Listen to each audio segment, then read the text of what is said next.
Good evening बच्चों। सभी बच्चों को गुड इवनिंग, नमस्ते। कैसे हैं आप लोग?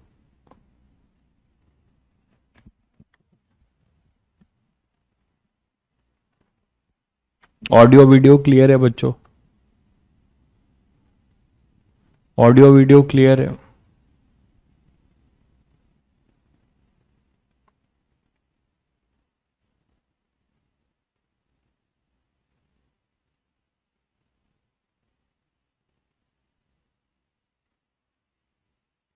चलिए, तो लास्ट टर्न पे हम लोगों ने वर्क निकालना सीखा। अभी तक हमने क्या सीखा?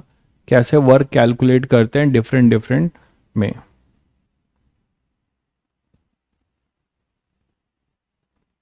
ठीक है, तो अब सीखते हैं आगे एक concept, conservative and non conservative force.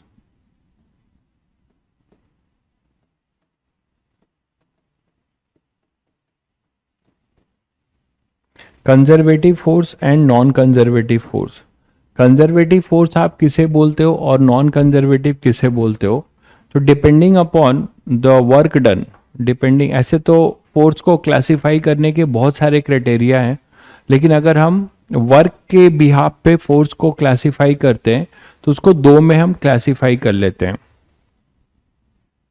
ठीक है, तो पहला अपने पास होता है कंजर्वेटिव फोर्स और दूसरा नॉन कंजर्वेटिव फोर्स। तो कंजर्वेटिव फोर्स आप ये बोलते हो कि those forces whose work done depends only on the path, है ना, not on the initial and final position, only on the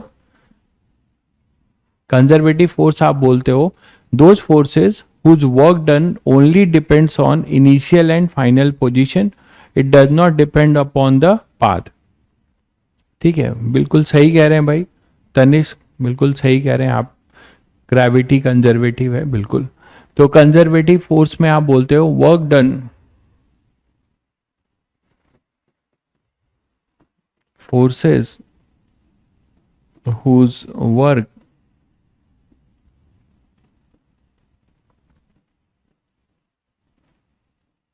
does not depend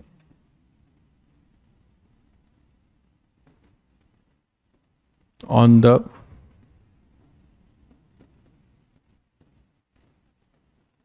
path, it only depends on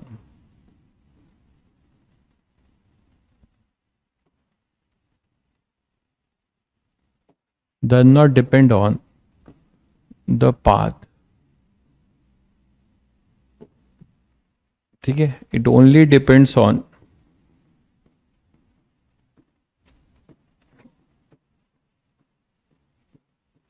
initial and final position.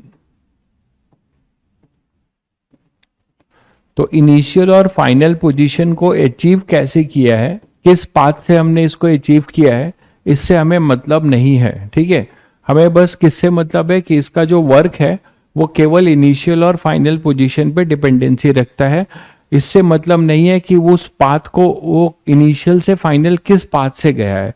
ऐसे forces का जो work है उसको हम क्या कहेंगे, अपने ऐसे फोर्सेस को हम क्या कहेंगे जिनका वर्क केवल इनिशियल और फाइनल पोजीशन पे डिपेंड कर रहा है, पाथ फॉलोड पे डिपेंड नहीं कर रहा है, इसे हम कहेंगे अपना कंजर्वेटिव फोर्स। ठीक है, तो forces which work done does not depend on the path, it only depends on initial and final position, ठीक है, आर कॉल्ड कंजर्वेटिव फोर्स। ऐसे फोर्सेस को आप कंजर्वेटिव फोर्सेस बोलते हो। एग्जाम्पल के तौर पे, है ना, आप जो जिस, ऐसे तो बहुत सारे हैं, 12th क्लास में इलेक्ट्रोस्टैटिक फोर्स भी है, बट अभी जो आप पढ़ोगे वो आपके वही मैं दे रहा हूं, ग्रेविटेशनल फोर्स,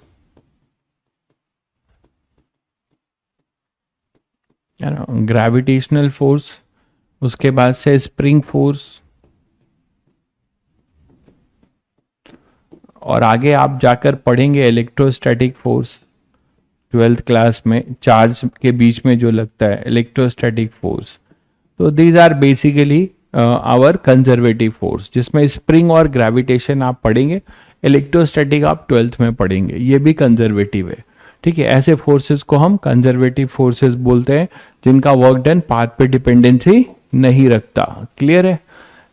ये क्लियर है बच्चों सभी को? ठीक है, नेक्स्ट अपने पास है नॉन कंजर्वेटिव।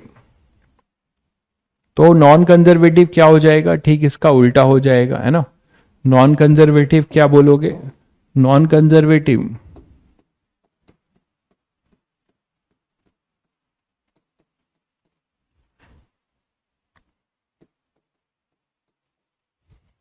तो नॉन कंजर्वेटिव फोर्स वो फोर्स होते हैं जिनका वर्क डन पाथ पे डिपेंड करता है ना। आप बोलते हो कि forces whose work done depends on the path.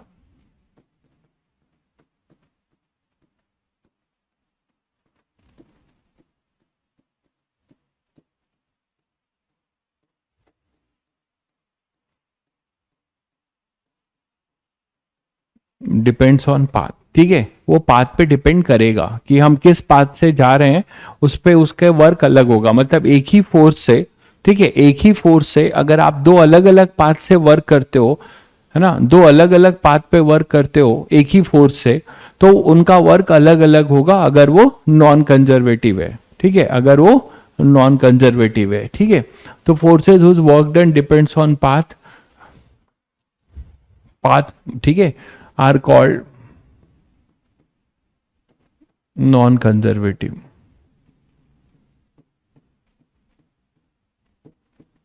जैसे एग्जाम्पल के तौर पे, आप ऐसे तो नॉन कंजर्वेटिव फोर्सेस आपको बहुत सारे हैं, लेकिन ये फ्रिक्शन जो है आपके लेवल पे, अभी फ्रिक्शन आपको मिलेगा जो कि नॉन कंजर्वेटिव होगा। नोट करके एक बात समझिएगा इसको पहचानने के लिए कि work done bye non conservative जो है, कोई भी फोर्स ऐसा है सिस्टम में जो हीट प्रोड्यूस करता है, कोई भी फोर्स ऐसा है जिसके वर्क से हीट प्रोड्यूस होता है सराउंडिंग में, तो वो जनरली आपका जो है नॉन कंजर्वेटिव फोर्स होगा। जैसे फ्रिक्शन है, वो रबिंग के वजह से उसमें हीट भी प्रोड्यूस होगी, है ना, फ्रिक्शन वर्क कर रहा होगा तो रबिंग के वजह से उस पर हीट प्रोड्यूस होगी, तो वो हीट सराउंडिंग में चली जाएगी, सिस्टम में नहीं रहेगी। तो आप इसको पहचान सकते हो, कोई मोटर लगी है, वो मोटर रन कर रही है, तो उससे भी हीट एनर्जी प्रोड्यूस हो रही है। तो जितने भी फोर्सेस जिसके वर्क से कुछ हीट भी निकलती है, तो आप ऐसे समझ सकते हो कि वो सभी जो है नॉन कंजर्वेटिव के कैटेगरी में आएंगे। ठीक है, तो these are our non conservative forces. तो आप वहां से पहचान सकते हो कंजर्वेटिव और नॉन कंजर्वेटिव के लिए। ठीक है, जैसे कि मान लो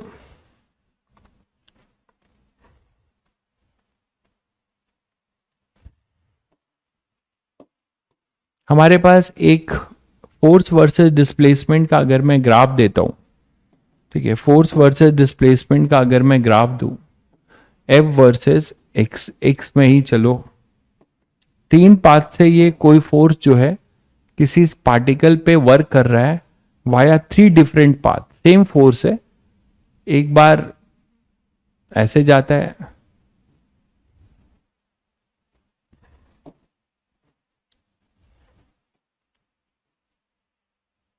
वाया थ्री डिफरेंट फोर्सेस। मान लो ये फर्स्ट है, ये सेकंड है और ये थर्ड है। The same force acting on A particle via three different path. ठीक है, तो F x on A particle, ठीक है, एंड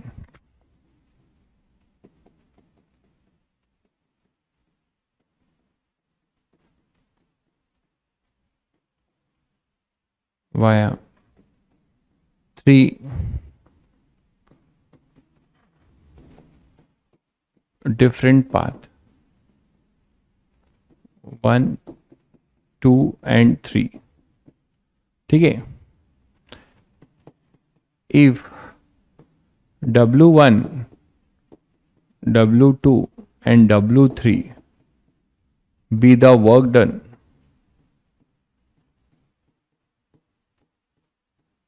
by F, ना। तो क्या कह सकते हो आप दो कंडीशन में, इंक्रीजिंग ऑर्डर में आपको बताना है with the work done bye F, ठीक है।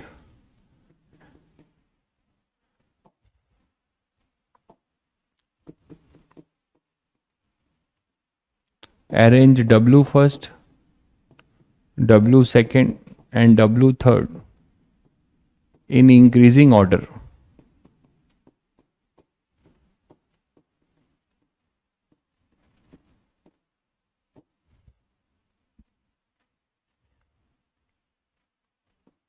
इफ एफ इज कंजर्वेटिव, दो कंडीशन में आपको बताना है। इफ एफ इज कंजर्वेटिव और दूसरा है एफ इज नॉन कंजर्वेटिव।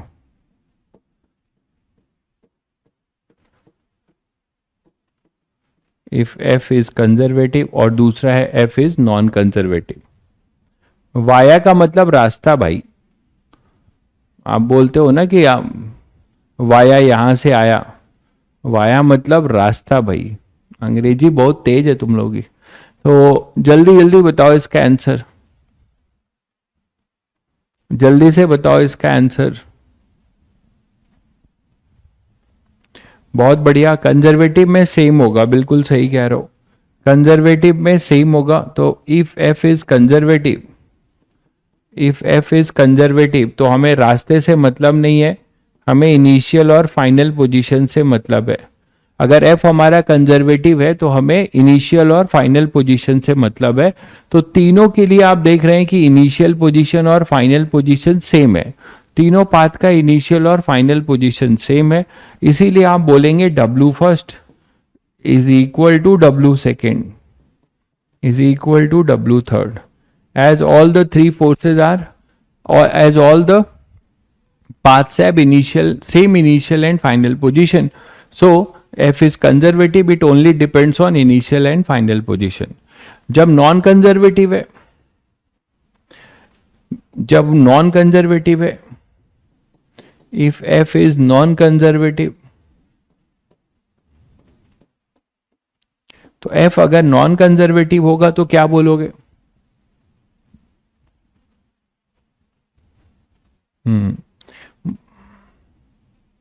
बहुत बच्चे लिख रहे हैं W1 equal to W3 greater than W2।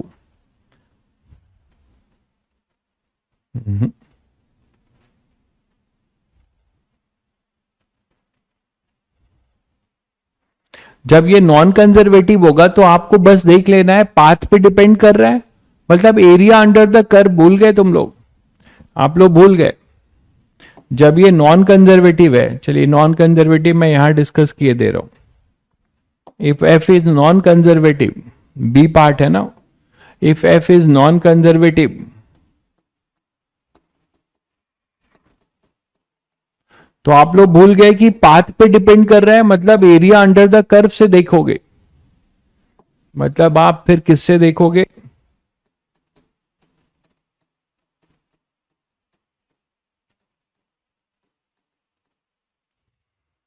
F अगर अपना नॉन कंजर्वेटिव है तो आप एरिया अंडर द कर्व से देखोगे, ठीक है, आप एरिया अंडर द कर्व से देखोगे बिल्कुल। तो आपको यह देखना चाहिए था कि किस पाथ में एरिया सबसे ज्यादा है ना, किस में एरिया आपका सबसे ज्यादा है, तो आप देख के बता पाओगे कि किस में एरिया ज्यादा है। फर्स्ट के लिए, फर्स्ट पाथ के लिए अपना ये था, तो इसका जो एरिया अंडर द कर्व है, इसका जो एरिया अंडर द कर्व है वो ये है, देखो भाई ये है ना पूरा area under the curve.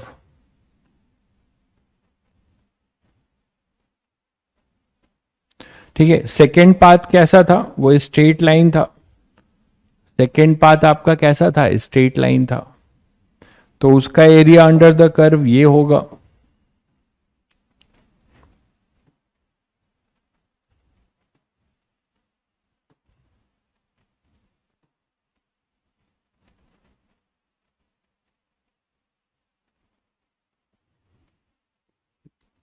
Clear है बच्चों? तो यहां पर थर्ड के लिए जो होगा वो ये था, तो इसका एरिया अंडर द कर्व क्या होगा, ये होगा।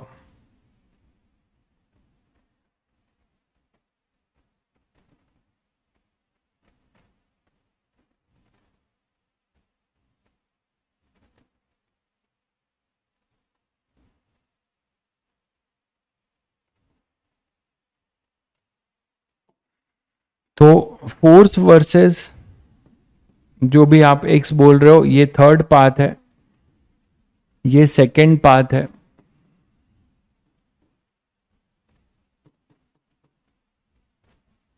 और ये अपना फर्स्ट पाथ है।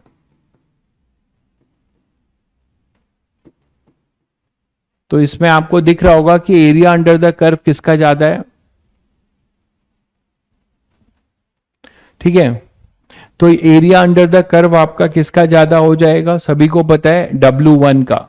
तो यहां पे आप बोल सकते हो कि W first greater than W second greater than W third. उसका रीजन सभी को क्लियर है कि एरिया अंडर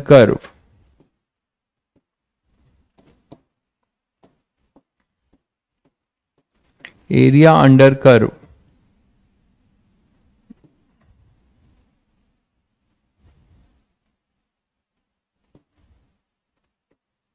इससे आप देखोगे गिव्स वर्क डन।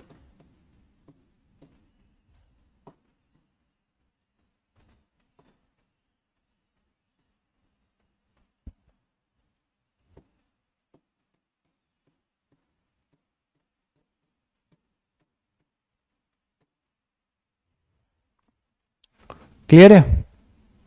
चलिए, तो इस तरीके से आप बता सकते हो कि कंजर्वेटिव और नॉन कंजर्वेटिव के लिए। अब बात करते हैं कि कंजर्वेटिव फोर्स की, अब बात करते हैं work done by conservative force, ठीक है। और वर्क डन बाय जो कंजर्वेटिव फोर्स है,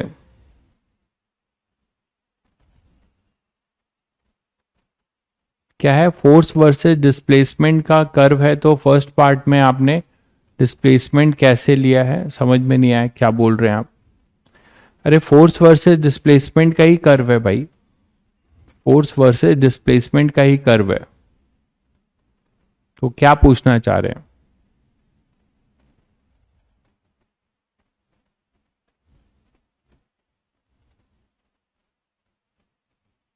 टू पाई आर क्यों लोगे यार, ये कोई सर्कल थोड़े है, ये सर्कल नहीं है उसमें, ठीक है। वो कर्व है, उस कर्व का ट्रायंगल भी रेक्टेंगल प्लस वो कर्व बनेगा, और वो कर्व सेमी सर्कल है, कोई जरूरी नहीं है भाई, ठीक है। आपको गेस करना था बस, उसको कैलकुलेट नहीं करना था।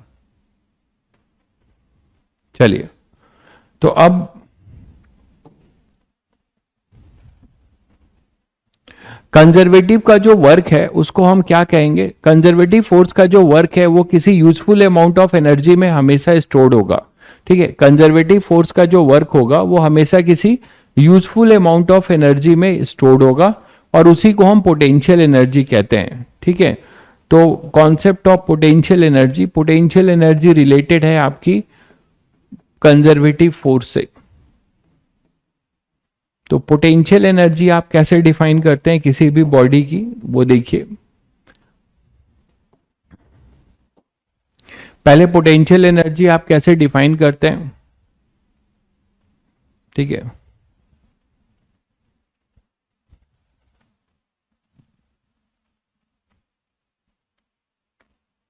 ठीक है, पोटेंशियल एनर्जी कैसे डिफाइन करेंगे, देखिए पोटेंशियल एनर्जी आप कैसे डिफाइन कर रहे हैं। पोटेंशियल एनर्जी, अरे भाई आप परेशान हो रहे हैं, आपको मैंने बताया कि जब कंजर्वेटिव होगा तो आपको पाथ को नहीं देखना है कि फोर्स किसका फंक्शन है, आपको बस देखना है फोर्स का इनिशियल और फाइनल पोजीशन। जैसे आपको मैं एक एग्जांपल से पहले और करा दूं तो आपको और क्लियर हो, ये तो मैंने ग्राफिकली बताया। मान लीजिए हमारे पास एक फोर्स है, F is equal to y i cap plus x j cap.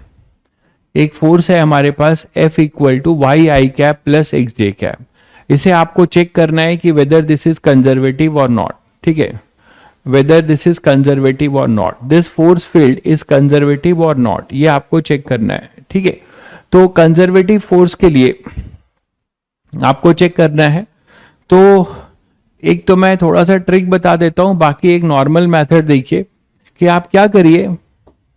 मान लीजिए ये फोर्स जो है इसको चेक करिए कि ये दो पाथ पे लग रहा है, ये फोर्स जो लग रहा है इसको दो अलग अलग पाथ से कैलकुलेट करिए इसका वर्क डन, इसका वर्क डन जो है अलग अलग पाथ से कैलकुलेट करिए। अगर ये किसी भी दो पाथ में बराबर आ गया तो आप समझ जाओगे कि ये कंजर्वेटिव फोर्स है, पाथ पे डिपेंडेंसी नहीं रखता है। जैसे मान लो ये है अपना 1,0, ये है 1,1, ये है अपने पास 0,1। तो मान लो ये x और y है, ये अपना x और y है, और इसी फोर्स को आप इस पाथ से मूव करा रहे हो। तो पहले एक पाथ चूज करते हैं हम लोग, ये पाथ चूज करते हैं।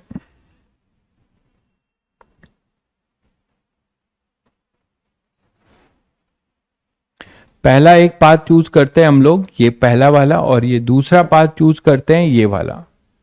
एक डायरेक्ट पाथ चूज करते हैं यहां से यहां जाने का, this is your path first, और एक पाथ चूज करते हैं ये सेकंड पाथ है, ठीक है, और ये पाथ है अपना फर्स्ट। तो मान लो ये नेमिंग कर लेते हैं, ओ, ये O है, ये A है और ये B है, ठीक है। तो इस फोर्स से यहां पर y by d y equal to 1/x dx, so it is conservative. अच्छा, तो यहां पर देखिए ये जो फर्स्ट पाथ है OB, इसके लिए वर्क निकाल लो अलग से इस फोर्स का, और OA और AB के लिए अलग से निकाल के प्रूव कर लो, तो आपको दिख जाएगा कि ये कंजर्वेटिव फोर्स होगा, ठीक है। तो कैसे कर रहे हैं देखिए, पहले वर्क डन। अच्छा, इस लाइन को देख के समझ पा रहे हो कि यहां x कोऑर्डिनेट y है और ये y अपना x है। तो इस वाले लाइन पे, इस लाइन जो आपने लाइन चूज किया है, ये जो आपने लाइन चूज किया है, तो आप यहां से x इक्वल टू y है, ठीक है, x इक्वल टू y है। इस पाथ में आप देख रहे हैं ना, इसका स्लोप 45 डिग्री है। तो इस वाले पाथ में x किसके बराबर है, y is equal to general x के बराबर है। इतना तो समझते हैं आप लोग, ठीक है। तो आप क्या करिए, पहले वर्क निकालते हैं हम लोग डायरेक्ट O से B, work for path OB, OB path के लिए वर्क निकालते हैं। तो क्या होगा, ये 2 डायमेंशनली मूव कर रहा है, ठीक है। तो अगर ये 2 डायमेंशनली वर्क कर रहा है तो इसका डिस्प्लेसमेंट जो ds है, क्या बताया था, अगर 2 डायमेंशनल है तो क्या लेंगे, dx i cap plus dy j cap, यही तो लोगे। 2 डायमेंशनल अगर है तो ये dx i cap plus dy j cap. तो dw क्या होगा for AB, for OB path, वो क्या हो जाएगा, F डॉट ds। तो हमारे पास क्या आएगा, y i cap plus x j cap, है ना, डॉट ds क्या लिखोगे, dx i cap plus dy j cap, dx i cap plus dy j cap, ठीक है।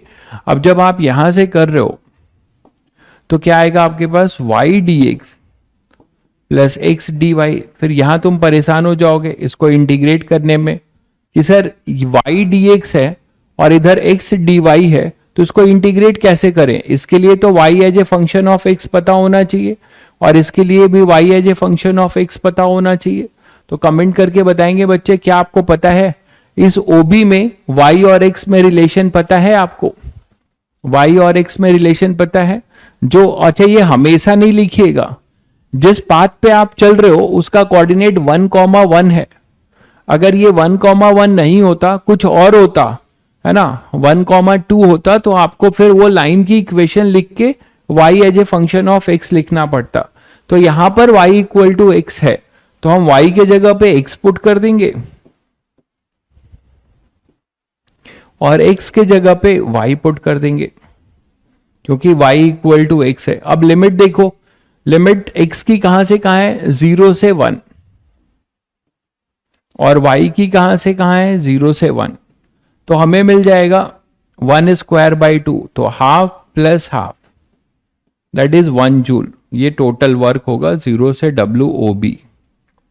तो WOB जो हमें मिलेगा वो मिलेगा 1 जूल। ये क्लियर है सभी को? WOB जो होगा वो अपना 1 जूल है। अब हम तो कोई दूसरा अल्टरनेटिव पाथ लेते हैं। अल्टरनेटिव हमें इसको प्रूव करना है ना कि ये कंजर्वेटिव है या नहीं है।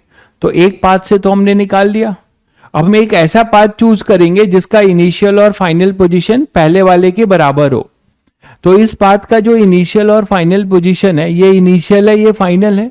इस पाथ का इनिशियल पोजीशन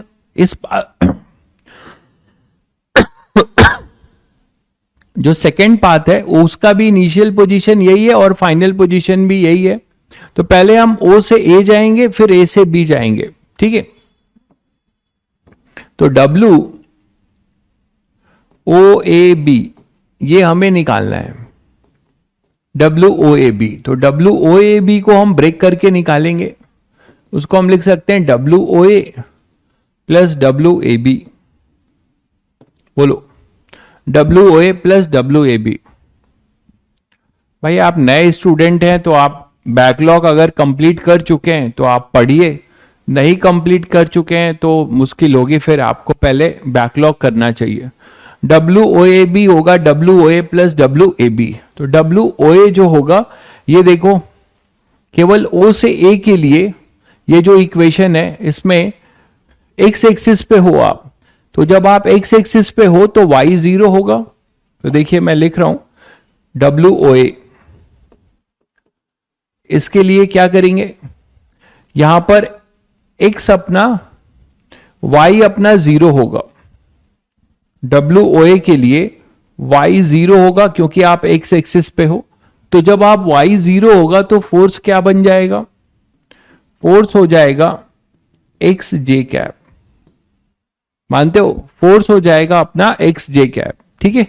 अब आप OA के लिए जो ds चूज करोगे, ds जो होगा वो क्या होगा, dx i कैप, है ना। ds जो होगा, समझ पा रहे हैं सभी लोग, ds जो होगा वो क्या होगा, एक्स एक्सिस के लॉन्ग केवल आप चल रहे हैं, तो जो डिस्प्लेसमेंट होगा वो हो जाएगा dx i कैप, ठीक है।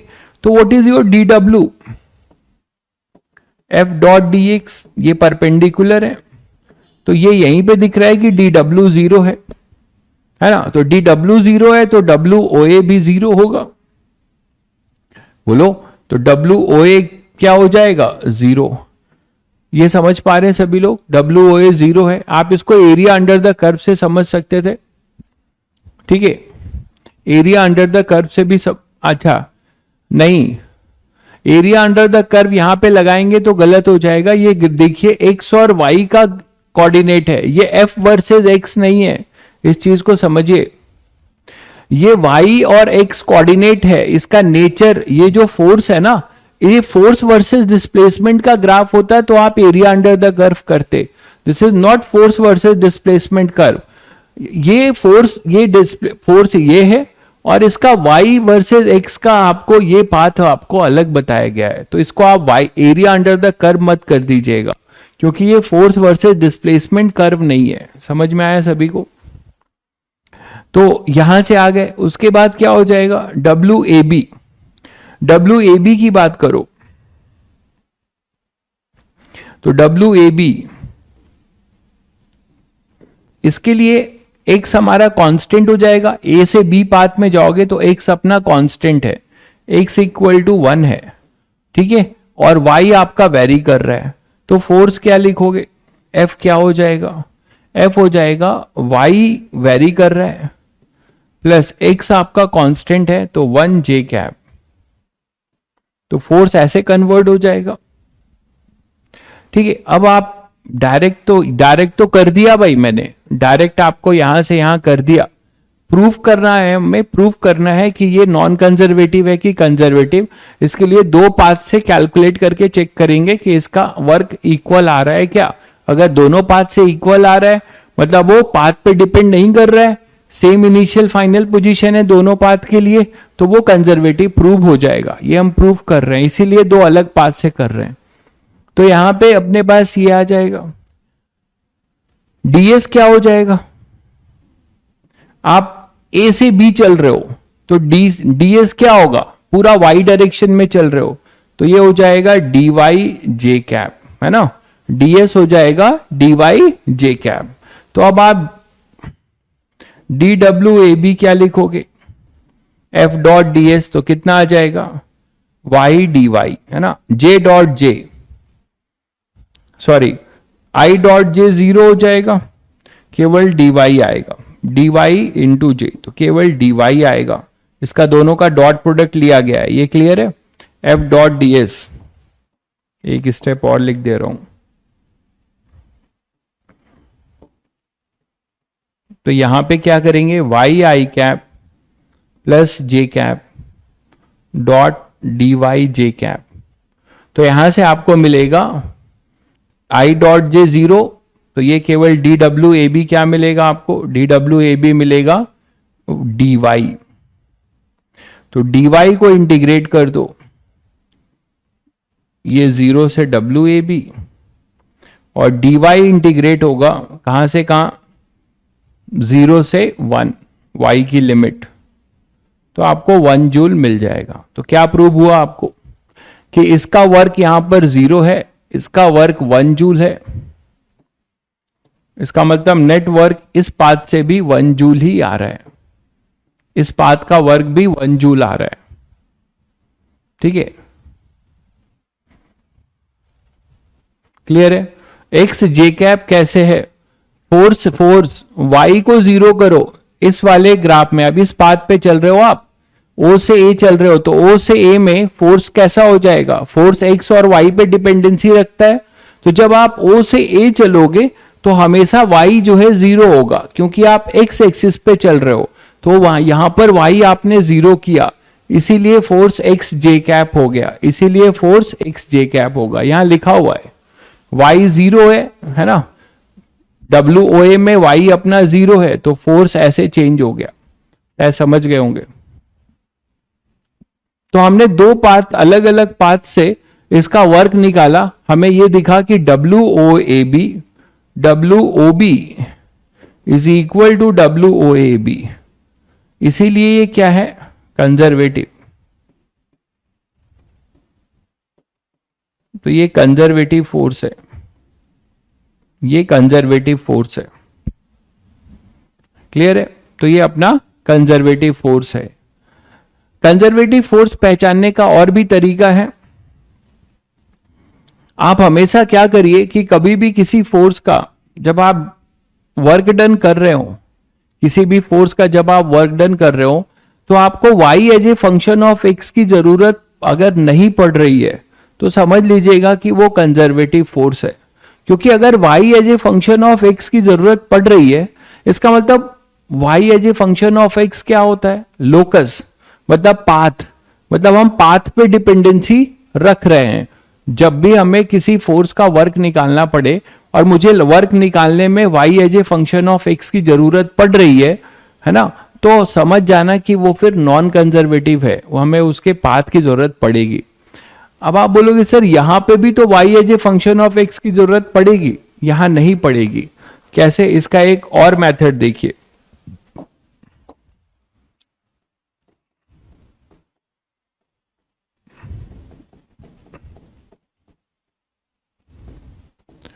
ये फोर्स है अपना Y i cap plus x j cap, ठीक है। हमें इसका वर्क निकालना है,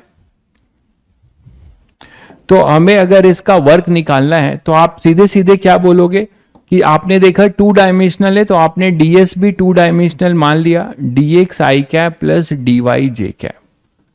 तो dw आपने लिखा f डॉट ds, यहां तक तो आप कर चुके थे। तो डी डब्ल्यू हमारे पास आया y d x plus x d y, ठीक है। और इसको आपको इंटीग्रेट करना है 0 से डब्ल्यू। अब इस चीज को हम इंटीग्रेट कैसे करें, है ना, इस चीज को हम इंटीग्रेट कैसे करें, तो देखिए थोड़ा सा चालाकी दिखाते हैं। मैं इस पूरे को एक ध्यान से देखिएगा, मैं एक फंक्शन मानता हूं y1, मान लो कोई एक नया फंक्शन मैंने माना y1 is equal to x y. मैंने एक फंक्शन माना y1 जिसकी वैल्यू किसके बराबर है, y1 एक फंक्शन है जो किसका फंक्शन है, x और y के प्रोडक्ट का फंक्शन है, ठीक है। अगर मैं इसको दोनों साइड डिफरेंशिएट करूं,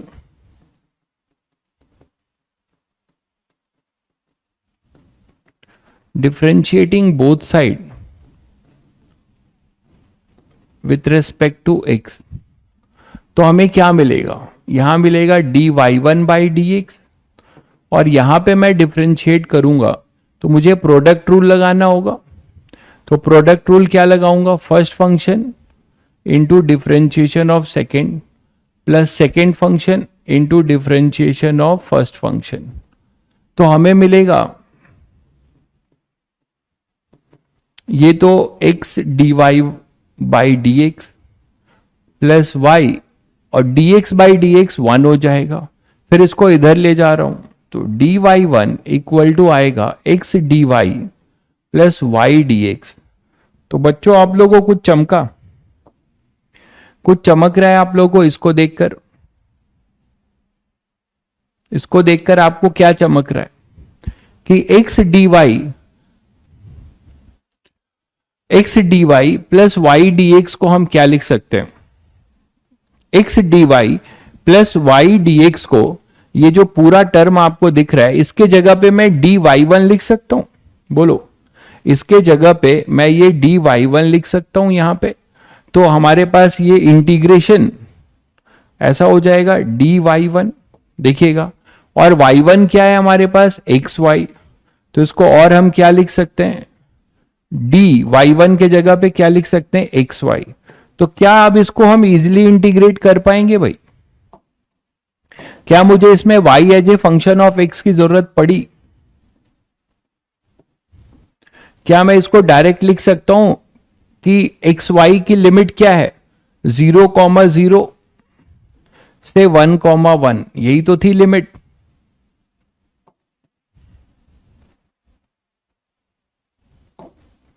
तो इसको मैं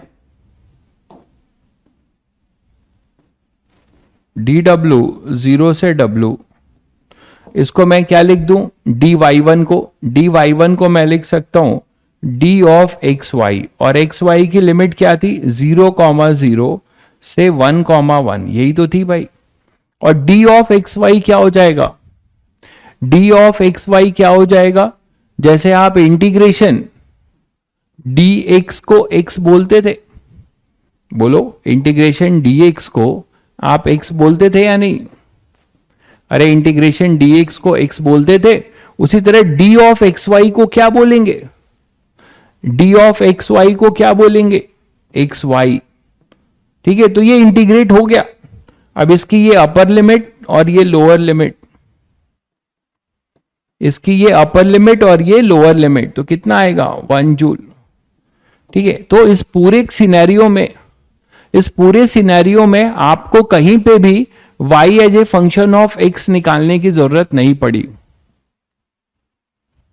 हाँ, इस फंक्शन के लिए मैंने एक दूसरा फंक्शन इसलिए माना क्योंकि आपको बताना चाह रहा था मैं कि इसको डायरेक्ट मैं d ऑफ xy लिख सकता हूं, ये प्रूफ किया मैंने, ठीक है। तो हमें कोई भी इस पूरे इंटीग्रेशन को सॉल्व करने में y as a function of x की जरूरत नहीं पड़ी।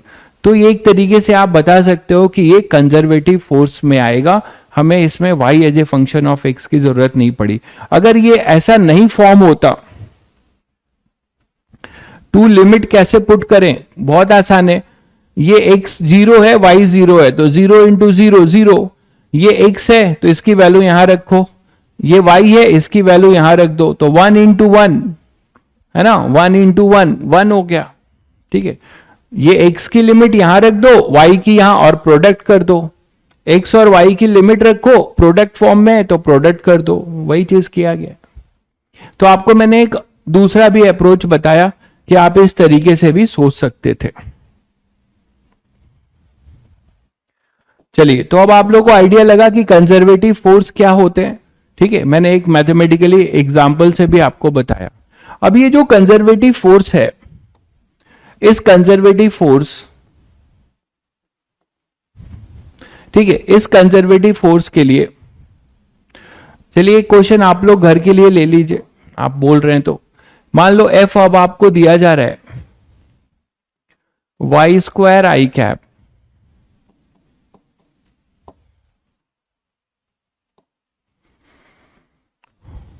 वाई स्क्वायर आई cap plus x j cap. मान लो इसको थोड़ा सा चेंज कर दिया, ठीक है। Find work done by this force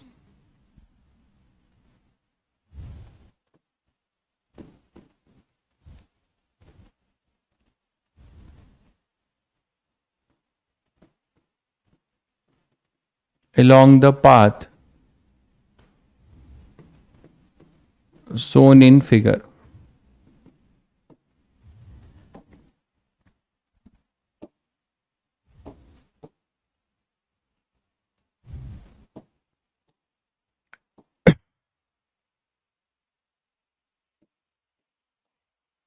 तो हमें एक पाथ दिया गया है, एक्स कॉमा वाई है ये। इस फोर्स का वर्क निकालना है आपको इस पाथ से। ये जो पाथ आपको दिया जा रहा है, एक पाथ, दो पाथ पे आपसे पूछा जा रहा है। एक तो ये पाथ है,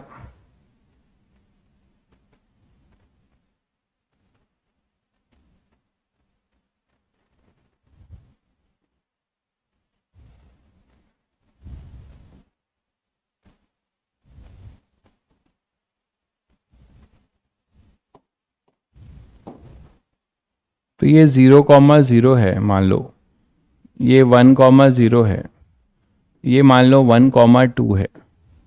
तो एक पाथ आपका ये है ओ ए बी, एक पाथ ये है, और दूसरा पाथ अपना ये है, दूसरा पाथ अपना ये है। तो आपको इसका फोर्स बताना है, डब्ल्यू ओ बी का वर्क बताना है, और W A B O A B का, डब्ल्यू ओ ए बी का वर्क बताना है। तो ये करिएगा, ठीक है। कौन सा होमवर्क डिस्कस नहीं करता हूं भाई प्रकाश, पहले तो मैं होमवर्क कोई जल्दी देता ही नहीं हूं, ठीक है। और जो होमवर्क देता हूं, स्लाइड के जैसे होमवर्क मैंने दिया है, तो स्लाइड के जितने भी होमवर्क दिए हैं उसका अगले दिन ही डिस्कशन हो चुका है, ठीक है। स्लाइड का जो भी मैं होमवर्क आपको देता हूं उसका अगले दिन ही डिस्कशन हुआ है या नहीं हुआ है भाई, बाकी बच्चे बताइए। यही मेरे होमवर्क रहते हैं। बाकी जो बुक के क्वेश्चन है उसका मैं डिस्कशन आपको बता चुका हूं, ठीक है। उसके डिस्कशन के लिए टाइम अगर आप लोगे तो 2 साल कोर्स की बात है, कोर्स भी नहीं हो पाएगा। अच्छा, एससी वर्मा की बात कर रहे हैं,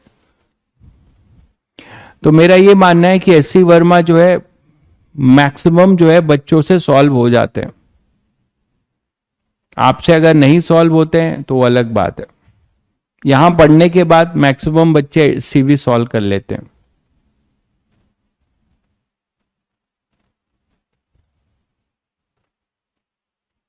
डीपीपी का कभी भी डिस्कशन नहीं होगा, क्योंकि डीपीपी का आपको जो है वीडियो सॉल्यूशन और आपको हैंड रिटन सॉल्यूशन भी प्रोवाइड हो रहा है, ठीक है। अब आप खुद सोचिए, इतने क्वेश्चंस में मैंने आपसे एक बार पहले ही पूछा था आप लोगों से कि आप कैसा पढ़ना चाहते हैं। 2 रास्ते हैं पढ़ने के। एक रास्ता ये होता है कि मैं सब कुछ यहाँ पे सॉल्व कर दूं, दूसरा एक रास्ता होता है कि मैं आपको कुछ ऐसा पढ़ाऊं जिससे आप सब कुछ सॉल्व करो मैक्सिमम। तो आपने 2 रास्ते हैं आपके पास, ठीक है। अगर आप चाहते हो कि मैं एससी वर्मा सॉल्व कर दूं, डीपीपी सॉल्व कर दूं, तो मैं अपने इलिस्ट्रेशन बंद कर दूंगा। ये जो क्लास में इतने इलिस्ट्रेशन चलते हैं ये बंद कर दूंगा, ठीक है। उसके बाद डायरेक्ट मैं बुक उठा के सॉल्व कर दूंगा। ठीक है, तो आप लोग कमेंट करके बता दीजिए आप किस मोड में पढ़ना चाहते हैं। ठीक है, तो यहां पर अपने पास ये इसका वर्क आपको निकालना है, ये निकालिएगा। नेक्स्ट जो है बात करते हैं, केवल ग्रीवांसेस रहते हैं भाई तुम लोग के, ऐसे लोग जिनके केवल ग्रीवांसेस होते हैं, है ना, आई डोंट थिंक कि वो कुछ बहुत अच्छा करने वाले हैं। नेक्स्ट जो है पोटेंशियल एनर्जी की बात करते हैं।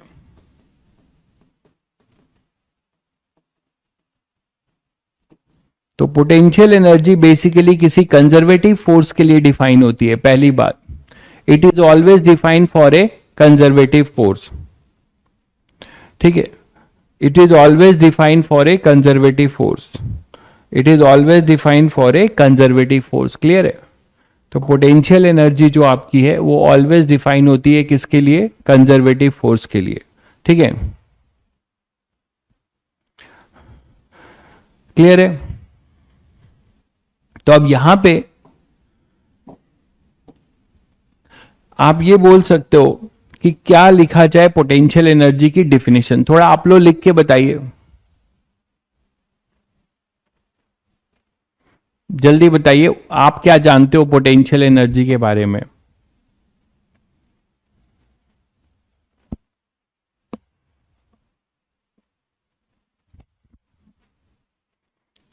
पोटेंशियल एनर्जी क्या बोलते हो आप? mgh, मुझे पता था इसीलिए मैंने बोला कि आप लोग लिख के बताइए। तो एक बच्चा लिखता है mgh क्योंकि वो वही पढ़ के आया है, आपकी गलती नहीं है, बचपन से आप यही पढ़ते हो ना, पोटेंशियल एनर्जी mgh। ठीक है, ठीक है, तो इसका ये मतलब हुआ कि पोटेंशियल एनर्जी mgh नहीं होती, पहले ये जान लो। This is mgh is a type of potential energy. अब ध्यान से सुनो, ठीक है, mgh is a type of potential energy. ठीक है, तो आप सुनिए क्या है पोटेंशियल एनर्जी, मैं लिख रहा हूं। It is defined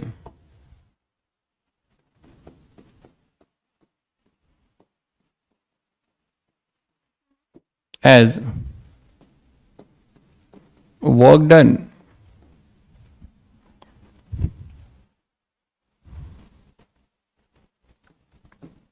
against the system force, और वो फोर्स कैसा होना चाहिए? कंजर्वेटिव।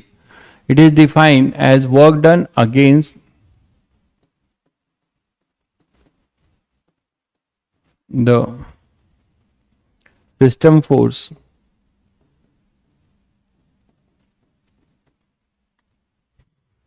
और negative of the work done by system force.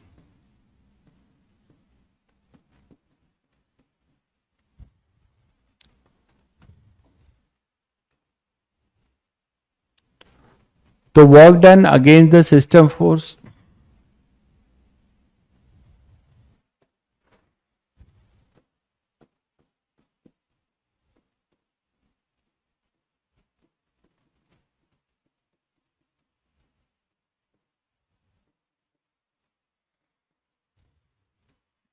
और negative of the work done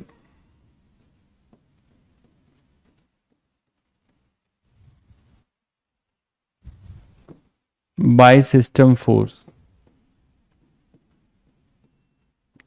is stored in some useful amount of energy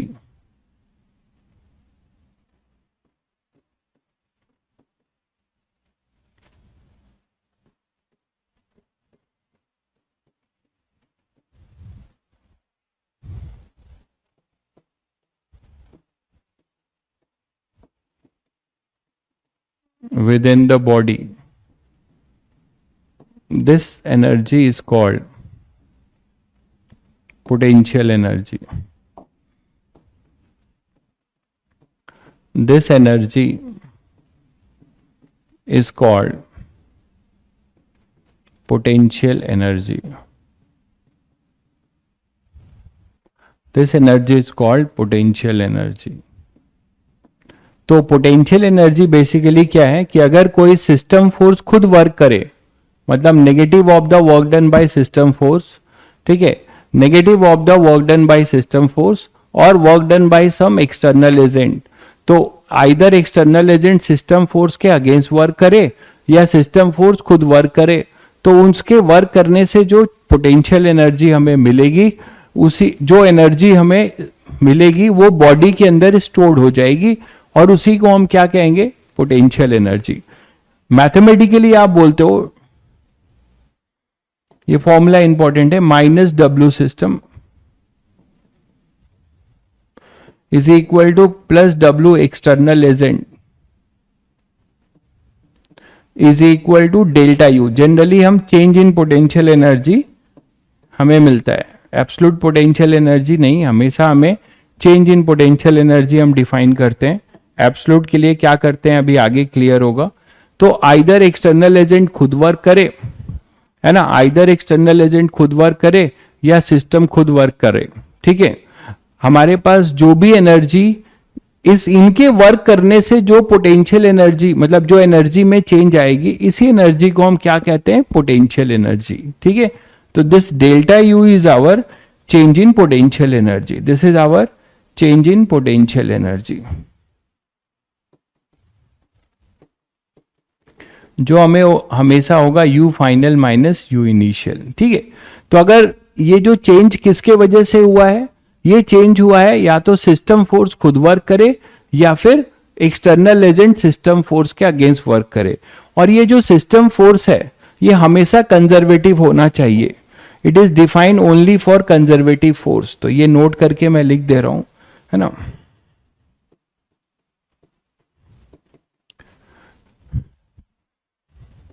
potential energy is defined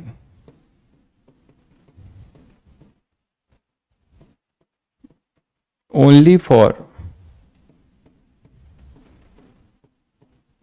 conservative force. Non conservative force का कोई potential, मतलब कोई work done होगा तो उससे कोई useful amount of energy नहीं मिलेगी। क्यों?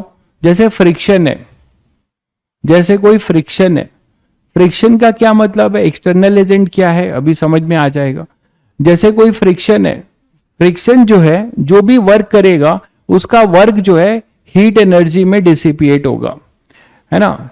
जो भी फ्रिक्शन वर्क करेगा वो उससे उस सिस्टम की जो एनर्जी है वो हीट में जाएगी, है ना, यूजफुल अमाउंट में नहीं जाएगी, वो हीट में वेस्ट होगी सराउंडिंग में। तो ऐसे नॉन कंजर्वेटिव फोर्स का कभी भी हम energy, useful amount of energy मतलब पोटेंशियल एनर्जी नहीं पढ़ते, हम केवल नॉन कंजर्वेटिव के लिए पढ़ते हैं। उसका रीजन क्लियर है सभी की। नॉन कंजर्वेटिव का जो भी वर्क होगा वो अपना क्या हो जाएगा, हीट एनर्जी में डिसिपिएट होगा, किसी यूजफुल अमाउंट ऑफ एनर्जी में नहीं आएगा। अब एक्सटर्नल एजेंट का क्या मतलब है वो बताता हूं, एक बच्चा पूछ रहा है। देखिए, जैसे पहले टाइप ऑफ पोटेंशियल एनर्जी में पहले मैं बोल रहा हूं ग्रेविटेशनल पोटेंशियल एनर्जी।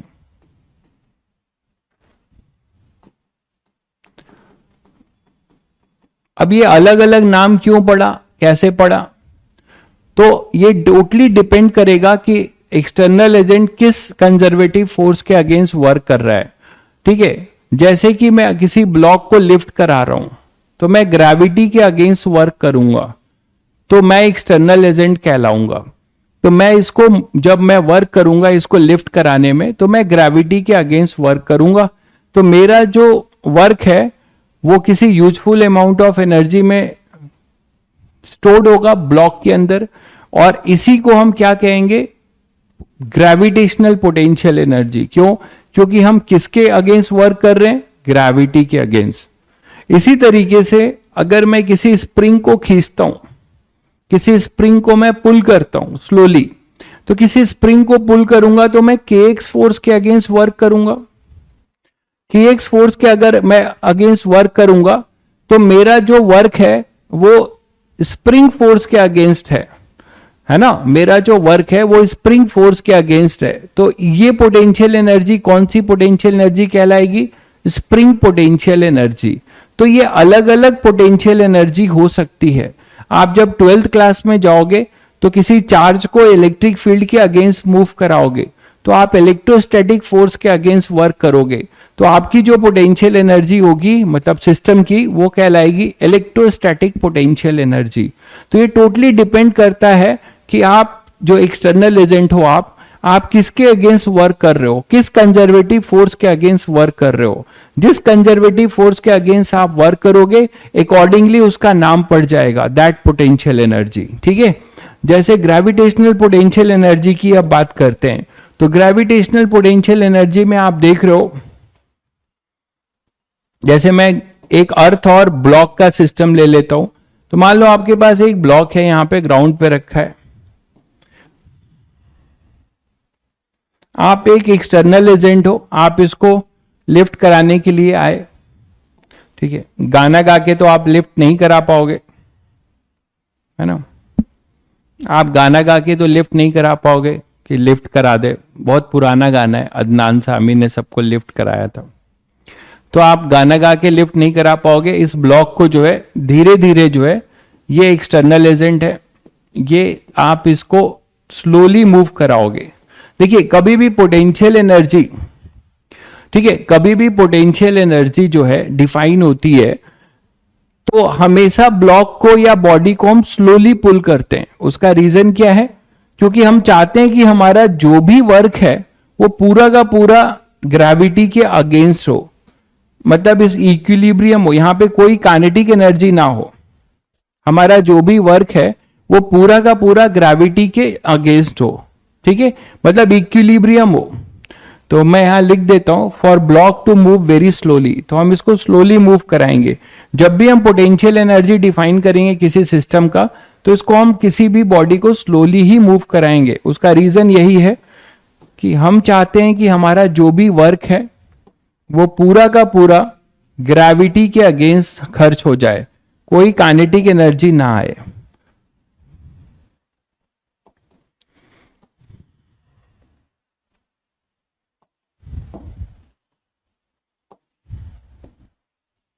तो मान लो हम इसे h हाइट तक लिफ्ट कराना चाहते हैं।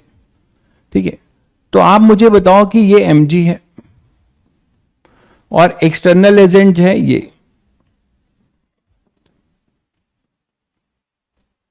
दो लोग साथ में वर्क कर रहे हैं, ये कहलाएगा सिस्टम फोर्स, ये क्या कहलाएगा, सिस्टम फोर्स, और ये कंजर्वेटिव है, और ये अपना एक्सटर्नल एजेंट है। तो एक्सटर्नल एजेंट इस सिस्टम फोर्स के अगेंस्ट वर्क कर रहा है, और ये फोर्स किस नेचर का है, ग्रेविटेशनल है। दैट्स वाई इससे जो पोटेंशियल एनर्जी मिलेगी वो क्या कहलाएगी, ग्रेविटेशनल पोटेंशियल एनर्जी। ठीक है, तो अब यहां से अपने पास जो है ग्रेविटेशनल पोटेंशियल एनर्जी आपको मिल गया। अब आप वर्क निकालना चाहते हो, तो वर्क के लिए क्या करोगे, पहले देखो work done by external agent. ये जान लो कि block moves very slowly, for block to move very slowly, for block to move very slowly, F external agent हमेशा किसके बराबर होगा, mg के, इक्विलिब्रियम हमेशा होगा। उसका रीजन बताया तुम लोगों को, है ना। कभी भी पोटेंशियल एनर्जी जब भी हम डिफाइन करते हैं, तो हम क्या कर रहे हैं कि हमारा ब्लॉक बहुत स्लोली मूव होगा, ब्लॉक हमारा बहुत ज्यादा स्लोली मूव होगा, तो उसके लिए एक्सटर्नल एजेंट mg के बराबर होगा। एक्सटर्नल एजेंट हमारा mg के बराबर होगा, जिससे कि जो भी एक्सटर्नल एजेंट वर्क करे वो पूरा mg के से कैंसिल आउट हो, उसका कोई और पार्ट ना बचे, एक्सेलरेशन ना हो। समझ रहे हो ना, एक्सेलरेशन होगा तो क्या होगा, ब्लॉक की काइनेटिक एनर्जी आ जाएगी, चेंज इन वेलोसिटी। तो हम चाहते हैं कि पूरा का पूरा external agent mg system force के अगेंस्ट वर्क करे। ठीक है, सिस्टम फोर्स के अगेंस्ट वर्क करे। तो आप क्या बोल सकते हो यहां से, for block to move very slowly, F external जो होगा वो mg के बराबर होगा। तो what is the work done by external agent, तो work done by external agent बताओ बच्चों क्या होगा, एक्सटर्नल एजेंट जिधर है उधर ही डिस्प्लेसमेंट हो रहा है, तो F external agent into H, into cos 0, positive work करेगा, ठीक है, पॉजिटिव वर्क करेगा।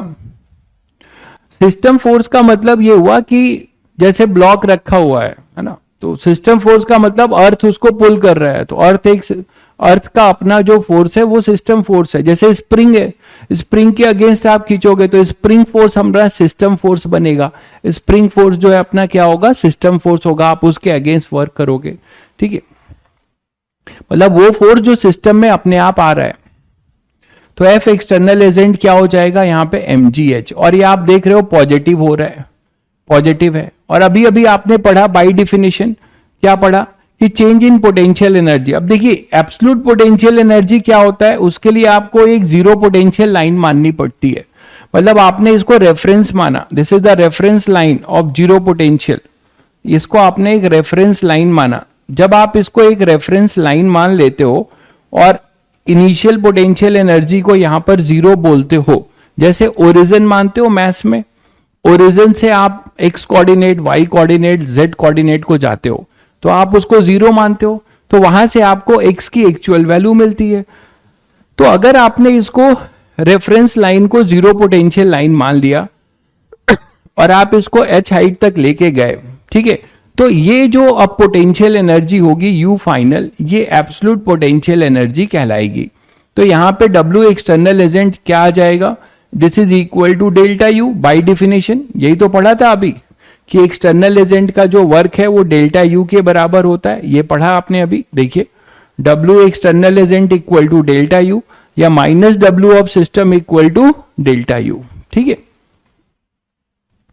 तो यहां से आपको यह समझ में आया कि ये अपने पास डेल्टा यू, और एब्सोल्यूट लिखना चाहते हो इसको रेफरेंस माना है आपने, जीरो पोटेंशियल मान लिया है, तो जीरो पोटेंशियल अगर मान लिया है तो उसके रिस्पेक्ट में जो फाइनल पोटेंशियल एनर्जी होगी, that potential energy is our absolute potential energy.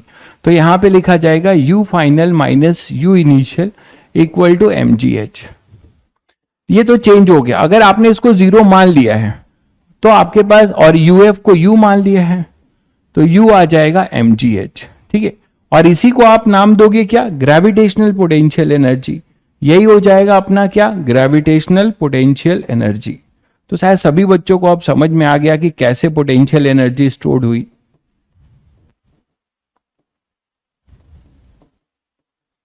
ठीक है, तो this is gravitational potential energy, ठीक है।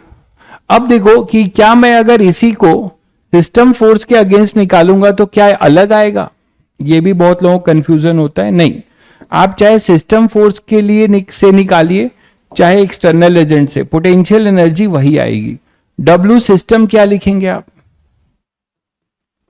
वो हो जाएगा mg माइनस mgh, इसमें किसी को दिक्कत, डब्ल्यू सिस्टम जो होगा वो होगा माइनस mgh, क्यों, क्योंकि mg नीचे लग रहा है और डिस्प्लेसमेंट ऊपर हो रहा है, तो fs cos पाई हो जाएगा, ठीक है, तो माइनस mgh। अब आप बताओ कि वर्क डन तो नेगेटिव है, सिस्टम का वर्क डन नेगेटिव है, बट पोटेंशियल एनर्जी क्या बताया था, उसके डेफिनेशन में एक माइनस है, तो आप माइनस, इस माइनस को आप इधर ले आओ, तो minus W of system equal to delta U, यही लिखते हो, minus W of system equal to यहां पर क्या हो जाएगा mgh, और इसे आप क्या लिखोगे पूरे को, माइनस डब्ल्यू ऑफ सिस्टम को delta U equal to mgh। तो ये ध्यान रखिएगा कि चाहे आप सिस्टम फोर्स से निकालिए चाहे आप एक्सटर्नल एजेंट से निकालिए, चेंज इन पोटेंशियल एनर्जी दोनों के लिए सेम आएगी, वर्क अलग अलग होगा। जैसे एक्सटर्नल एजेंट का वर्क पॉजिटिव था, सिस्टम का फोर्स का वर्क यहां पर नेगेटिव था, but the change in potential energy always will be same. Either you will calculate from system force or either you can calculate from external agent। उसमें आपको ध्यान ये रखना है कि जो भी सिस्टम फोर्स का वर्क आए उसमें फिर माइनस ऑफ डब्ल्यू सिस्टम करेंगे तो डेल्टा यू आएगा, तो ये आ जाएगा, और यहां से फिर आप वही चीज करेंगे तो सेम रिजल्ट मिलेगा। इसको आपने जीरो माना है तो u is equal to mgh। तो either you can calculate from system force और you can calculate from external agent, your answer will be same. ठीक है, तो फॉर्मूले में नेगेटिव साइन पहले से है। जब भी आप सिस्टम फोर्स के वर्क को पोटेंशियल लिखना चाहेंगे तो उस वर्क के साथ एक माइनस रहेगा, minus W of system equal to delta U. ठीक है, तो ये ग्रेविटेशनल पोटेंशियल एनर्जी है। ये क्लियर है बच्चों? अब मैं आपको बोलूं कि ये जो पोटेंशियल एनर्जी मैंने निकाला है ये पाथ पे तो डिपेंड नहीं करेगा, ये आप समझते हो सभी लोग। इस ब्लॉक को आप कैसे भी ले जाओ, है ना, इस ब्लॉक को आप कैसे भी ले जाओ, ये पाथ डिपेंडेंसी नहीं रखेगा क्योंकि कंजर्वेटिव फोर्स का वर्क है। तो कंजर्वेटिव फोर्स का जो वर्क होगा वो पाथ डिपेंडेंसी नहीं रखेगा। ये समझते हैं सब लोग?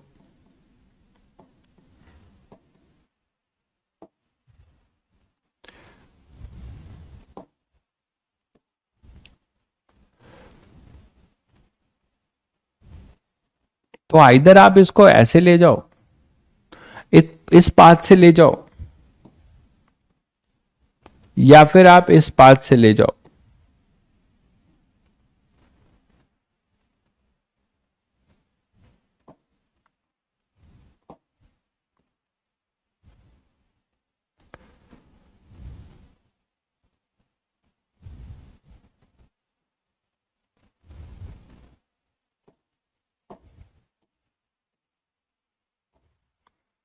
ये मान लो थीटा है, ठीक है, आप इसको इधर ले जा रहे हो, ये m है, ये h है।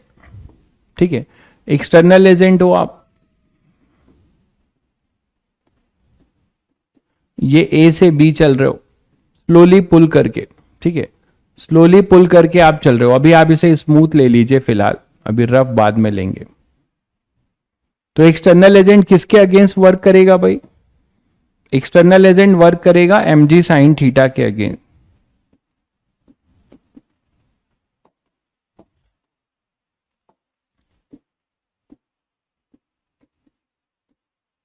करेगा।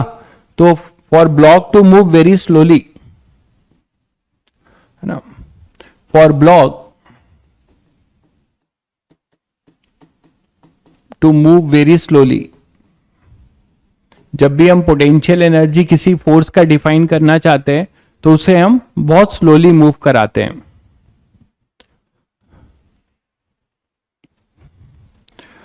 हाँ, उस पे आएंगे भाई सुहेब अभी, जब हम रिलेशन बिल्डअप करेंगे कि what is the relation between conservative force and potential, then we will deal with partial differentiation.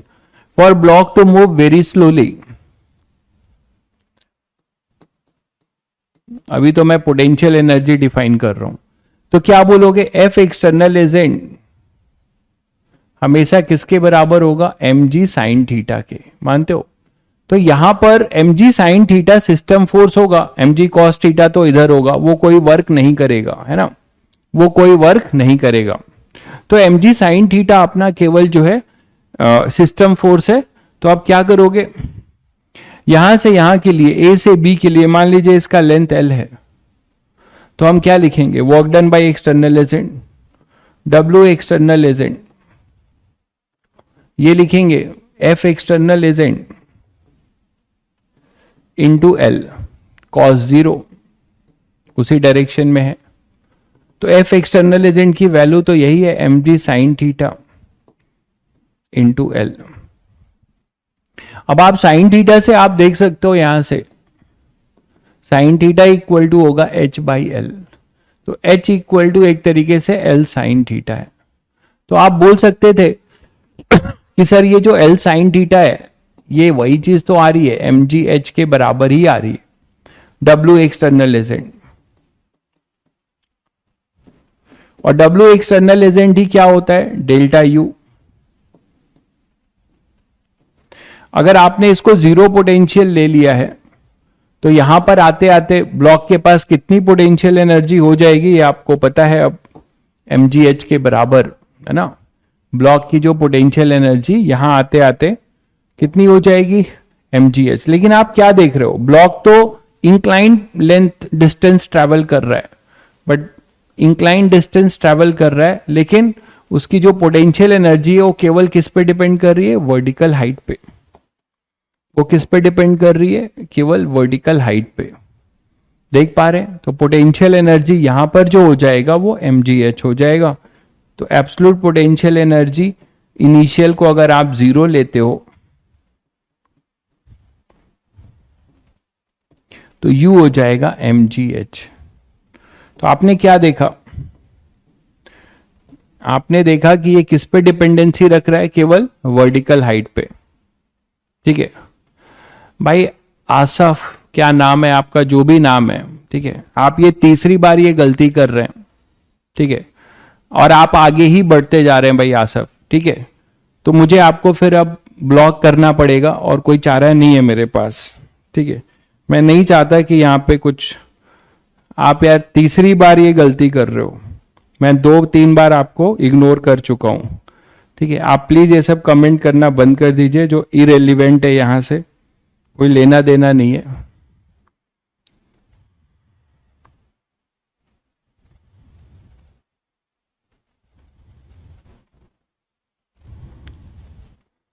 ठीक है भाई, आप बहुत टैलेंटेड हो, ये टैलेंट आप कहीं और दिखाओ यार, तो कुछ आपको फायदा होगा। यहां कौन आपको रिकॉग्नाइज करेगा, कोई नहीं कर पाएगा।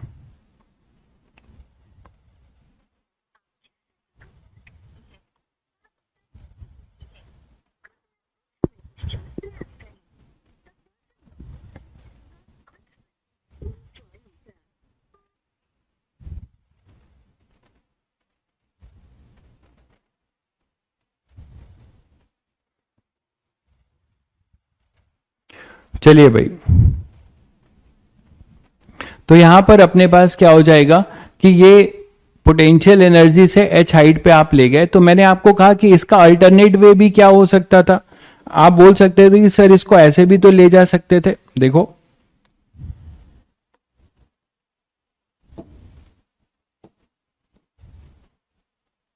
आप इसको ऐसे भी तो ले जा सकते थे।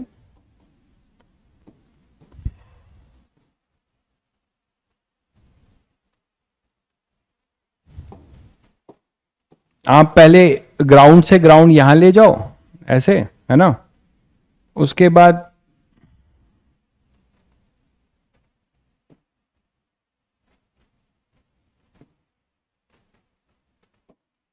ऐसे ले जाओ, और यहां से ले जाने के बाद इसको ऐसे मूव करा दो, और फिर आप इसको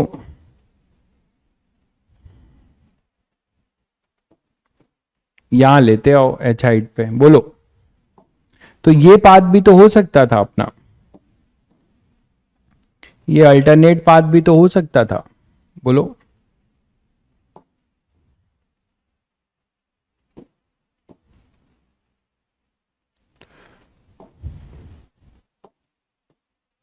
ये अल्टरनेट पाथ भी हो सकता था, ये h हाइट है। तो यहां पे वर्क डन जो होगा, मान लो ये ए बी था, ये सी ले लो, तो ए से सी के लिए W ग्रेविटी क्या हो जाएगा, ए से सी के लिए वर्क डन 0 होगा,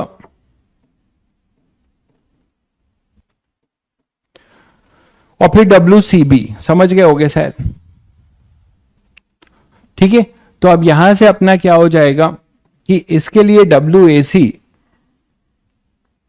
और WAC और WCB, तो शायद सभी बच्चे समझ गए कि WAC और WCB के लिए वर्क डन 0 क्यों हो रहा है, क्योंकि ग्रेविटी तो नीचे लग रहा है ना, डिस्प्लेसमेंट इधर है, तो इसका वर्क डन 0 होगा, केवल इस पाथ पे वर्क होगा। आपको लिफ्ट कराना है, तो लिफ्ट कराने के लिए जो वर्क होगा केवल ऊपर वाले के लिए होगा, मानते हो कि नहीं। तो यहां पे आप बता सकते हो, इसीलिए ऐसा हो रहा है कि यहां से यहां का जो वर्क होगा वो सेम एज आप यहां से यहां का वर्क कर लो। बोलो, ठीक है। तो ये आप इस तरीके से बता सकते हो कि work done is path independent, तो इसी का आप फायदा ले रहे हो, वर्क डन अपना पाथ इंडिपेंडेंट है, तो आप उस तरीके से कर पा रहे हो, ठीक है। तो सभी बच्चों को क्लियर हुआ कि कैसे हम वर्क डन ग्रेविटी का आया कैसे, और कैसे वो पाथ इंडिपेंडेंट है, ये भी क्लियर हो गया। चलिए, तो नेक्स्ट बात करते हैं पोटेंशियल एनर्जी, जो नेक्स्ट पोटेंशियल एनर्जी आपको जरूरत पड़ेगी वो है स्प्रिंग पोटेंशियल एनर्जी। तो अब ये थोड़ा तो आइडिया तुम लोगों को लगा होगा कि स्प्रिंग पोटेंशियल एनर्जी स्प्रिंग में कैसे स्टोर्ड होगी। स्प्रिंग पोटेंशियल एनर्जी स्प्रिंग में कैसे स्टोर्ड होगी। देखिए भाई, सीट के सॉल्यूशंस अगर पूरे हो जाएंगे तो हम लोग जैसे आपने मॉड्यूल दिया था वैसे पोस्ट कर देंगे, बट मैं ट्राई करूंगा कि भाई इस वाले चैप्टर से जो है आपका सीट क्लास में ही सॉल्व हो। मतलब मैं सारे नहीं, सेलेक्टिव क्वेश्चन में क्लास में ले लूंगा, अपने इलिस्ट्रेशंस कम करके कुछ सेलेक्टिव क्वेश्चंस ले लूंगा।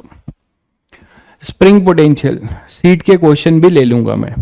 तो स्प्रिंग पोटेंशियल कैसे डिफाइन करोगे बताओ, ये किसके वजह से होगा, ये किसके वजह से होता, जब आप किसी स्प्रिंग को पुल करोगे, देखो ये कहां से आएगा, स्प्रिंग में पोटेंशियल एनर्जी कब आएगी, देखो यहां से देखो,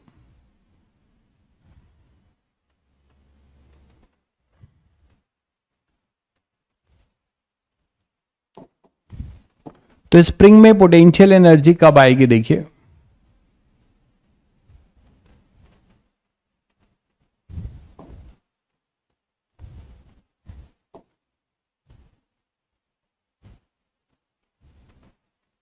मान लो आप इसे एक्सटर्नल एजेंट हो, आप पुल कर रहे हो, है ना, एफ एक्सटर्नल एजेंट, और नेचुरल लेंथ पे जब ये था तब आपने पुल करना शुरू किया, जब ये नेचुरल लेंथ पे था एल नॉट पे तब आपने इसको पुल करना शुरू किया, ठीक है। अब मान लो ये धीरे धीरे बढ़ते बढ़ते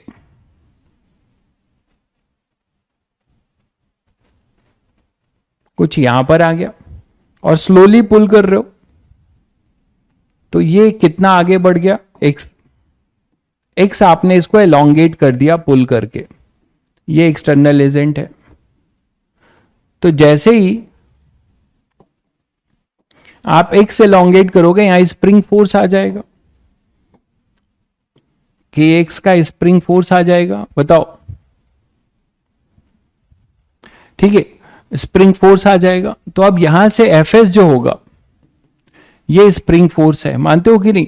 तो जो भी स्प्रिंग फोर्स यहां पर आएगा, ठीक है, जो भी यहां पे स्प्रिंग फोर्स आएगा, यहां पे जो भी स्प्रिंग फोर्स आएगा, आप सभी बच्चों को पता है कि एक थोड़ा सा यहां पे थोड़ा लॉजिकल नहीं लग रहा है क्योंकि हम मासलेस पढ़ते हैं, तो यहां पे एक मास लगा लेते हैं तो आपको फायदा हो जाएगा थोड़ा क्लियर कट। यहां एक मास लगा लेते हैं, इस मास है ये,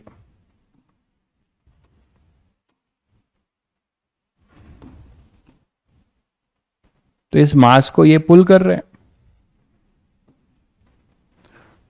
बट बहुत स्लोली पुल कर रहे हैं, है ना। स्प्रिंग तो मासलेस पढ़ते हो ना, तो थोड़ा कंफ्यूजन होगा कि कुछ है ही नहीं और वर्क कैसे हो रहा है। तो इस बॉडी पे वर्क हो रहा है, तो साथ में स्प्रिंग भी एलोंगेट हो रहा है। तो अब आप देखिए कि स्लोली मूव हो रहा है, इसका मतलब इस मास पे जो है क्या होगा, हमेशा फोर्स बैलेंस होगा, pulled very slowly, pulled very slowly. हमेशा स्प्रिंग पोटेंशियल एनर्जी डिफाइन करने का लॉजिक बताया मैंने आपको, एक्सटर्नल एजेंट इतना वर्क करेगा जस्ट सिस्टम के बराबर। तो अब आप ये देख रहे हो कि हर मोमेंट पे क्या होगा, हर मोमेंट पे वेरिएबल वर्क करना पड़ेगा। जब ब्लॉक को उठा रहा था तो अपना एक्सटर्नल एजेंट एक कांस्टेंट वर्क कर रहा था क्योंकि सिस्टम फोर्स कांस्टेंट था, mg कांस्टेंट था। लेकिन यहां पे सिस्टम फोर्स वेरी कर रहा है kx से, तो सिस्टम फोर्स जब वेरी कर रहा होगा तो एक्सटर्नल एजेंट भी वेरिएबल फोर्स लगाएगा यहां पे दोनों को बराबर रहने के लिए। इस पर नेट एक्सेलरेशन 0 रहना है हमेशा, ठीक है भाई। चलिए, तो आप वर्क डन लिखना चाहते हो तो यहां इंटीग्रेट करना पड़ेगा, x से कुछ dx मानोगे कि और कुछ dx गया, तो let dw be the work done, let dw external be the work done by external agent, work done by external agent।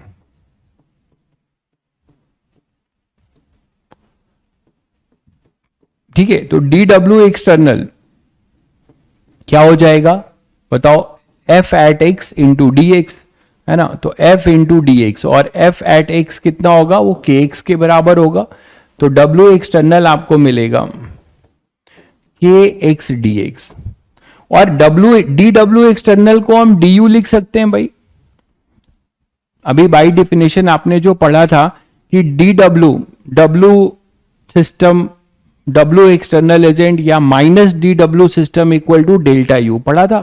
तो डेल्टा की जगह डी डब्ल्यू एक्सटर्नल को हम डी यू लिख सकते हैं, और इसी को इंटीग्रेट कर दें तो हमें स्प्रिंग की पोटेंशियल मिल जाएगी। इनिशियली जब एक्स जीरो था तो पोटेंशियल एनर्जी जीरो मानेंगे नेचुरल लेंथ पे, यहां पे पोटेंशियल एनर्जी जीरो मानेंगे, है ना, और किसी एक्स पे पोटेंशियल एनर्जी यू मानेंगे। तो पोटेंशियल एनर्जी क्या आ जाएगी स्प्रिंग की, के एक्स स्क्वायर बाई टू। ये याद है तुम लोगों, हम लोगों ने वर्क, ये स्प्रिंग फोर्स का हमने वर्क निकाला था, वो भी हाफ के एक्स स्क्वायर आया था। हमने अभी वर्क मेथड में जब मैं वर्क पढ़ा रहा था तो ग्राफिकली, ठीक है, ग्राफिकली मैंने स्प्रिंग फोर्स का वर्क निकाला था, वो भी हाफ के एक्स स्क्वायर आया था। तो आप सिस्टम फोर्स से भी करोगे तो यही आएगा। तो यहां भी बच्चा मिस करता है, वो स्प्रिंग की पोटेंशियल एनर्जी को नेगेटिव भी लिख देता है, कभी नहीं होगा। ठीक है, आप अगर एक्सटर्नल एजेंट से निकाल रहे हो, अब आप दूसरे से निकाल लो, सिस्टम फोर्स से निकाल लो, तो डी डब्ल्यू सिस्टम क्या हो जाएगा, आप यहां से भी करके देखो। तो डी डब्ल्यू सिस्टम क्या होगा, के एक्स इधर है और डी एक्स इधर है, तो k x into d x into cos pi हो जाएगा, F S cos theta, F S cos theta, तो वहां से वो नेगेटिव होगा, तो minus k x d x equal to d W system. ये अभी वर्क इसका नेगेटिव है, पोटेंशियल एनर्जी ऐसा नहीं है कि सिस्टम से निकालोगे तो नेगेटिव आएगा। मैं बार बार बोल रहा हूं, इसको दिमाग में बैठाओ, आगे गलती हो जाती है। यहां पे D W system work negative है, तो इस माइनस को जब आप यहां ले आओगे, या डी यू इक्वल टू क्या लिखोगे, माइनस डी डब्ल्यू सिस्टम। तो डिफिनेशन का ये जो माइनस है, ये इस माइनस को पॉजिटिव कर देगा, और फिर आपको वही चीज मिल जाएगी एज इट इज। तो मैं वही कह रहा हूं, आपको यही चीज फिर मिलेगा। तो मैं आपको वही कह रहा हूं कि आइदर, बिल्कुल सही कह रहे हैं, दोनों माइनस कट जाएगा। तो आइदर आप सिस्टम फोर्स से पोटेंशियल एनर्जी निकालो या एक्सटर्नल एजेंट से पोटेंशियल एनर्जी निकालो, दोनों से आपको पोटेंशियल एनर्जी वही मिलेगी।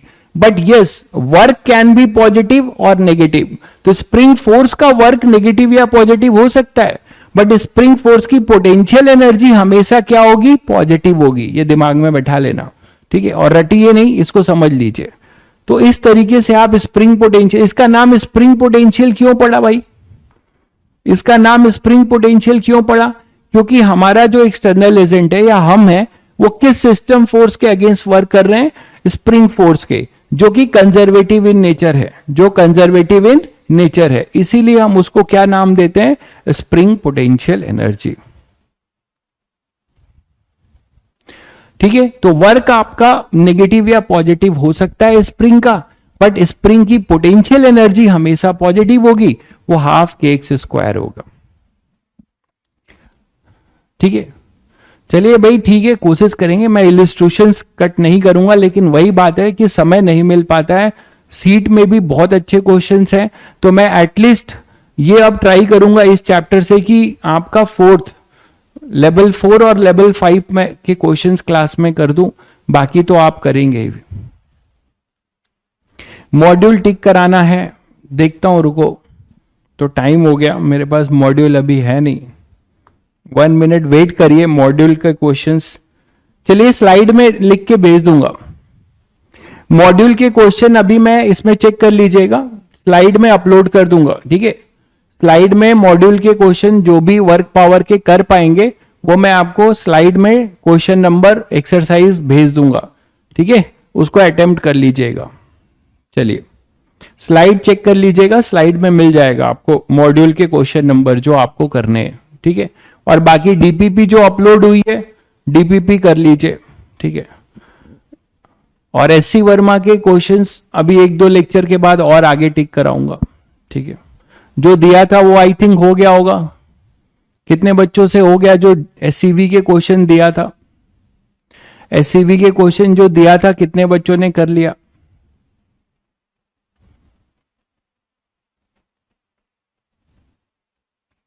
हाँ भाई, और भी पोटेंशियल एनर्जी होती है, इलेक्ट्रोस्टैटिक पोटेंशियल एनर्जी, जो क्लास 12th में आप पढ़ेंगे। इलेक्ट्रोस्टैटिक पोटेंशियल एनर्जी भी होती है, क्योंकि इलेक्ट्रिक फील्ड का जो वर्क फोर्स है, इलेक्ट्रोस्टैटिक फोर्स, वो भी कंजर्वेटिव है, लेकिन वो अभी आपको जरूरत नहीं है। आपको इन्हीं दो पोटेंशियल एनर्जी की जरूरत पड़ेगी।